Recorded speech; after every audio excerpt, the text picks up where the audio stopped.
لاہور میں تحریک لبیک کے کارکنان پر ڈھائے جانے والے مظالم کے خلاف مفتی منیب الرحمان نے ملک بھر میں پہیہ جام ہڑتال کا اعلان کر دیا۔ ہم شیخ رشید احمد کو متنبع کرنا چاہتے ہیں کہ فرعونی لب و لہجے میں دھمکیاں دینا چھوڑ دیں۔ ایک دن یہ اقتدار چلا جائے گا، لیکن مسلمانوں کے دلوں سے تمہاری پیدا کی ہوئی نفرت کے داغ کبھی نہیں مٹیں گے۔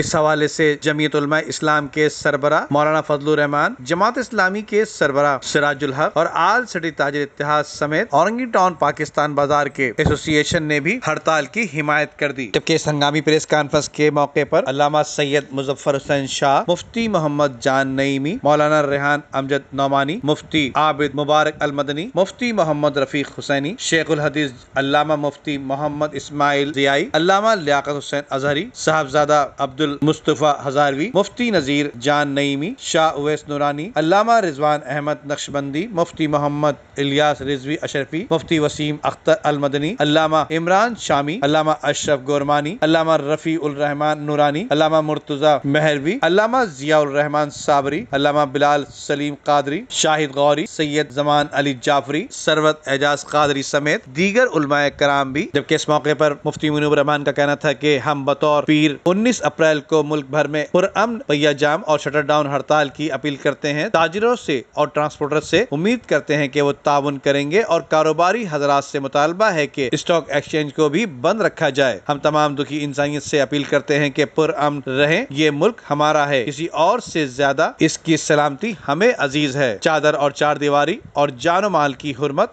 کا احترام کیا جائے اور نجی اور سرکاری املاک کو نقصان نہ پہنچایا جائے۔ ندیم صدیقی، میٹرو 7 پاکستان۔